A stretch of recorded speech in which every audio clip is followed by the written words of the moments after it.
I've always thought that one of the gifts of life, right? One of the gifts is that the gift is consciousness. That what you take with you once you're gone is consciousness. That's all you get. When I do these pieces, it affects consciousness. When I do ephemeral pieces, it's something happens in the mind. So I don't differentiate between the ephemeral and the not because it's all ephemeral. My work has a lot to do with the relationship of the space that it's in because the work really is about creating a space for people. You know, it's not about object, it's about creating a space. There's a real difference. It's 13 minutes. Okay. Okay, to go all the way to the small lifeguard station took 12 minutes and a half, 12 minutes and 13 minutes. We're all facing this way, right? And then slowly, we're going to turn to the right, like that. It took me 15 minutes to walk from there to here at the pace I think it should be. And then I turned, you know, like that, 6 seconds times 250 is 25 minutes. So 25 minutes and 15 minutes is 40 minutes. And the sun sets at 4:54, something like that, 4:50. But the color's pretty okay. The color's fabulous.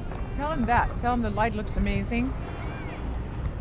I think it needs this is kind of like a straightaway. It's Right. the arc we're going to need to be down. I work like that. I work very collaboratively and I work very spontaneously. And I work kind of like really like being open to the present moment.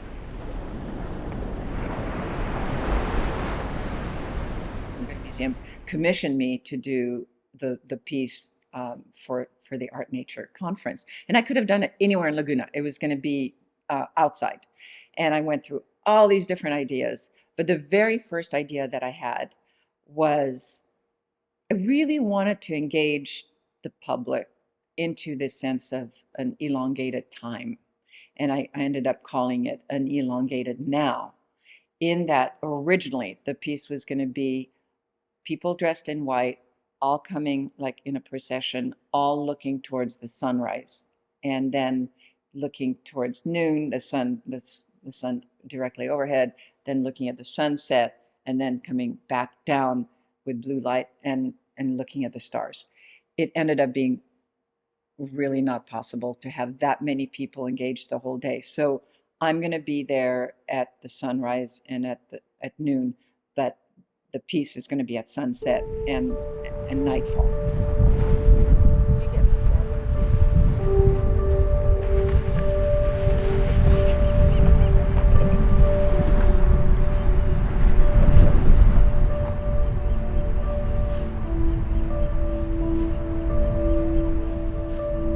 Look at the colors.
And so the reason it's an elongated now, it's really interesting.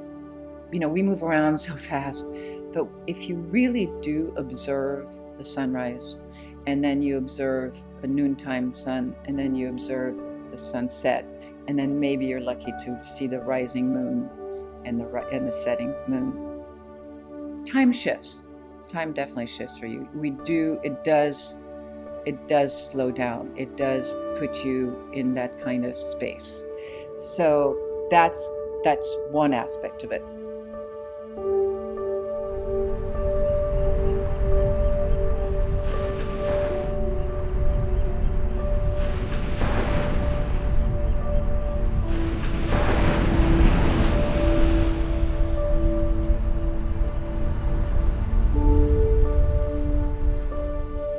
The other aspect is visual. I'm always thinking visually.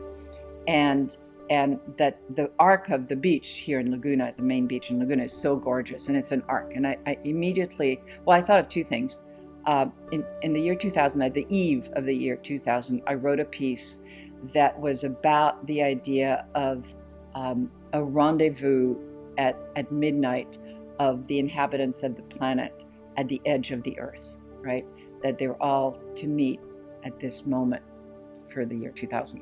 And so that was always in my mind. I knew I wanted to do a piece about that. So all combined, I decided to have as many people as we can. We kind of spaced out how many people we need, 200 about, to do this procession from the museum all the way down to where the arc of the beach stops. And then at one moment in time, they'll, like, it's called canon in a dance thing, they'll move to the right like a domino effect, or then they'll all be looking at the sunset. And then when that's done, there'll be Jasmine Albuquerque Croissant, who's going to be coming, dancing, weaving through them in a different color dress as opposed to white pants and top. And as she comes through, she'll touch people on their shoulder, either the left shoulder or the right shoulder. And as she does that, they'll start spinning like a galaxy. And they'll have this little ping pong ball with an LED light in it. And they'll just hold it like that, and they'll start spinning. Now, this will be dusk. By that time, it'll be dusk.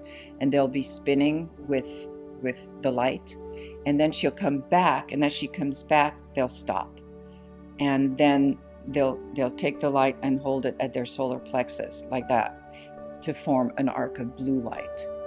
And then they'll come back up the stairs into the museum and see the relationship of their little blue light to what's going on here. So that's what's happening.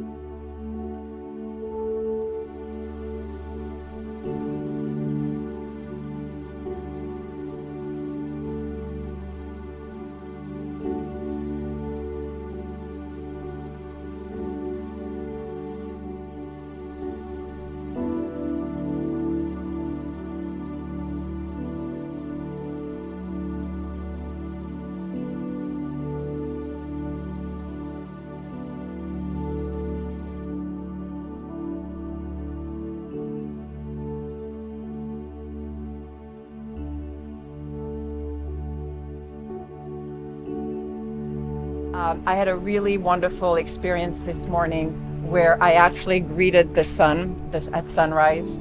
And I tend to like to do that every day, to greet the sunrise, greet the sunset. But today what happened was this amazing relationship between our star, the sun, and the heart. And it was as if we're getting to a space, a moment in time, we're beginning to see our relationship to the entire cosmos. And that everybody asked me, why do you do things, why are you so interested in the stars? What's so important about our relationship to the stars? And today I really got it, that our relationship to the stars is because they link us through our heart. 1, 2, 3, stay there, you're gonna be the model spacing, okay?